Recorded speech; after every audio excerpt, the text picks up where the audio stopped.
बच्चों नमस्कार। हिंदी की कक्षा में आप सबका स्वागत है। आज हम आपको पढ़ाने वाले हैं समास। ठीक, समास का अर्थ है मेल या योग। परिभाषा की जब हम बात करते हैं तो इसमें आप देख सकते हैं कि शब्दों को संक्षिप्त करने की विधि को समास कहते हैं। यानी कि जो शब्द है उसको जब संक्षेप में लिखा जाता है उसे हम समास कहते हैं। और विस्तारित रूप से परिभाषा है परस्पर संबंध रखने वाले दो या दो से अधिक शब्दों के मेल से जो विकार उत्पन्न होता है। यानी कि परस्पर संबंध, याद रखिएगा, परस्पर का अर्थ क्या होता है? आपस में रिलेटेड। यानी कि आपस में एक दूसरे से जो रिलेटेड शब्द होते हैं वो दोनों जब एक साथ प्रयोग हों और दोनों मिलने के बाद जो उसमें विकार यानी कि जो चेंजेस आती है वही है क्या? समास। और समास के माध्यम से आप नए शब्दों का निर्माण करते हैं। अब आगे बढ़ते हैं। आगे इसमें आप देख सकते हैं समस्त पद की हम बात करते हैं। समस्त पद यानी कि दो पद, दो पदों के योग से बना शब्द। दो पदों के योग से बना शब्द क्या है? दो पदों के योग से बना शब्द ही समासिक पद कहलाता है। यानी कि समास में ये दो पद होना कंपलसरी है। याद रखिएगा, राज प्लस पुत्र यानी कि राजपुत्र। तो दो शब्द हैं यहाँ पर। हमने देखिए यहाँ पर प्लस लगाया, लेकिन आप प्लस करके हम समास विग्रह नहीं करेंगे कभी भी। हम आगे बताने वाले हैं कैसे है समास विग्रह। ठीक, तो आपको सबसे पहले याद तो ये रखना है कि समास में दो पद होना आवश्यक है, कंपलसरी है। ठीक, दो पद कौन सा है वो आपको ढूंढना पड़ेगा हर एक समासिक पद में। तो यहाँ पर उदाहरण के लिए हमने लिखा है राजपुत्र में दो हमने बताया, पहला है राज, दूसरा है पुत्र। राज कहें या राजा कहें। अब ये पहले वाले शब्द को आप पूर्व पद कहेंगे और दूसरे वाले को उत्तर पद कहेंगे। यानी कि पहला पद दूसरा पद, पूर्व पद उत्तर पद। ठीक, और ये दोनों को मिलाने से जो पद बनेगा उसी का नाम है समस्त पद या समासिक पद। ठीक, नोट, समस्त पद बनाते समय विभक्ति चिन्हों का लोप होता है। यानी कि आपको जब पद बनाना है तो उसमें विभक्ति चिन्ह लोप करेंगे। कैसे लोप करेंगे आइए देखते हैं। यहाँ पे दिया हुआ है राजपुत्र का हमने विग्रह किया राजा का पुत्र।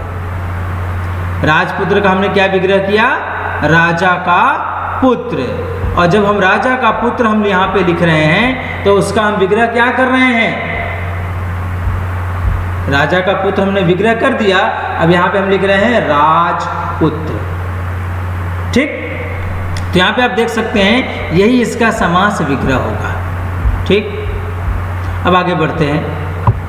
समस्त पद बनाते समय विभक्ति चिन्हों का लोप करते हैं, यह है उसका विभक्ति चिन्ह का। इसको आप हटा के एक साथ वर्ड को लिख देंगे तो समस्त पद बन जाएगा।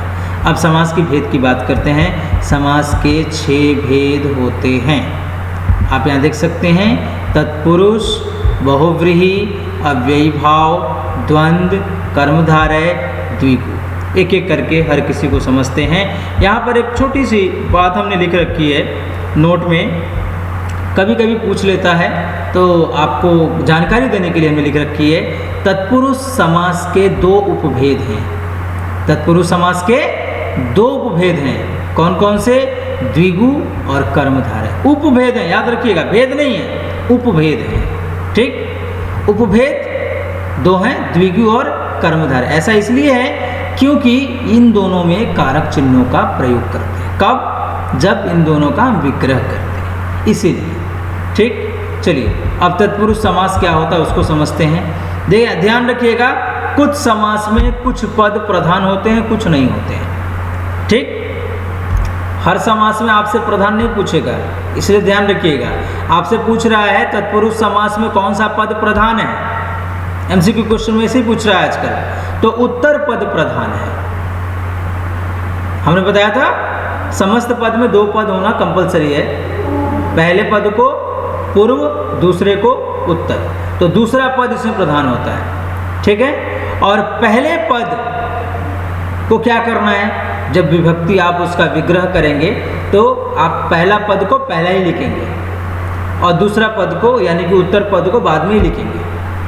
ठीक, इन दोनों के बीच में जब इसे आप विग्रह करोगे तो इन दोनों के बीच में आप लिखोगे क्या, इसमें लिखोगे आप कारक विभक्ति, तब जाकर इसका विग्रह होगा। ठीक है, कारक विभक्ति आपने लिखा। जैसे यहाँ पर है स्वर्गगत, यानी कि स्वर्ग को गत। क्लियर है? तो स्वर्गगत, यहाँ पर स्वर्ग पहले पद था, हमने पहला लिखा। गत दूसरा पद था, हमने गत दूसरा लिखा। बीच में हमने कारक चिन्ह का इस्तेमाल किया। तो अब यहाँ पर हमने आपको पहले बता रखा है कि तत्पुरुष समास में उत्तर पद प्रधान होता है। ठीक, इसको जरूर याद रखिएगा। ठीक, और जो उत्तर पद है विग्रह करते समय उसको ज्यों का त्यों लिखना है। इस पे भी ध्यान दीजिएगा, ज्यों का त्यों समझ रहे हैं, यानी यहाँ पे गत है तो गत ही लिखना है, उसको चेंज मत कर देना। अब तत्पुरुष समास की भेद की बात करते हैं। जब हम भेद की बात करेंगे तो तत्पुरुष समास के 7 भेद हमने लिखे हैं। अब उन भेदों को कैसे पहचानते हैं? विग्रह के अनुसार ही हमने उसके भेदों को लिखा है। आप कारक चिन्ह पढ़ चुके होंगे, है ना, और 8 क्लास में भी पढ़े हैं, 7th में भी पढ़े हैं। तो कारक चिन्ह के अनुसार ही हम इसके भेदों को जानेंगे। कैसे जानेंगे? जैसे कर्म तत्पुरुष, कर्म कारक का चिन्ह है को, तो कर्म तत्पुरुष का चिन्ह भी है को। तो इसके विग्रह के अनुसार ही हम यहाँ पर इसके भेद को रख रहे हैं। यहाँ पर हमने सर्वभक्षी लिखा है, यानी कि सबको खाने वाला। सर्व मतलब सब होता है, भक्षी मतलब खाने वाला होता है। क्वेश्चन ये बनता है कि सर कैसे करें विभक्ति को, हम कौन सा विभक्ति कहाँ लगाएं, समझ में नहीं आता है, और यहीं पर MCQ मार्क्स में कट जाते हैं।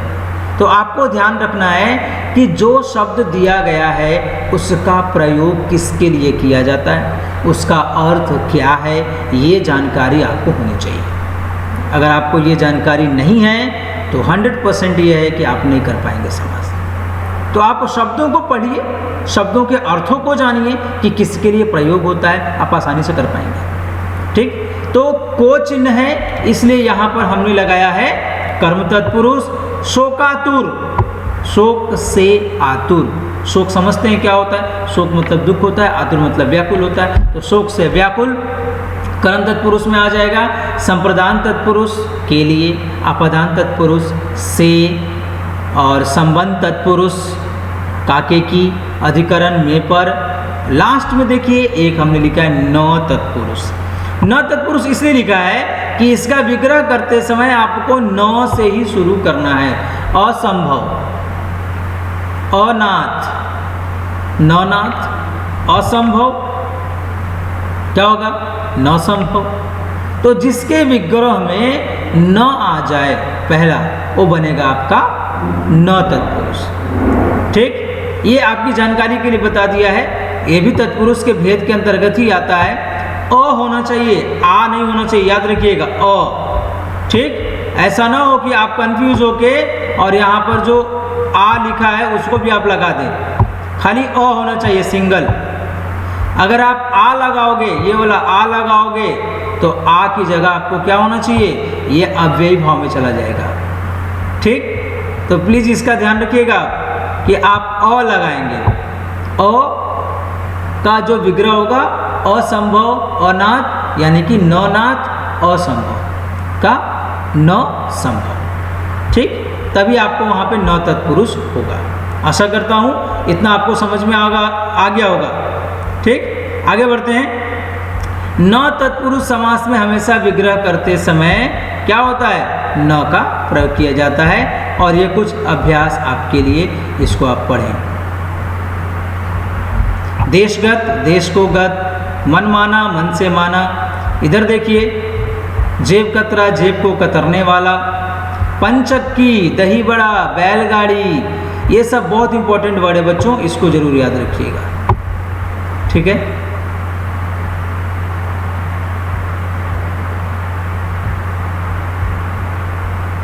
चलिए इसको पढ़ लीजिए एक बार। इस वर्ड को पूरा का पूरा याद कर लीजिए। बैलगाड़ी की, बैलों से खींची जाने वाली गाड़ी। दही बड़ा, दही में डूबा हुआ बड़ा। पंचक्की, पानी से चलने वाली चक्की। ठीक, इसको आप याद रखेंगे।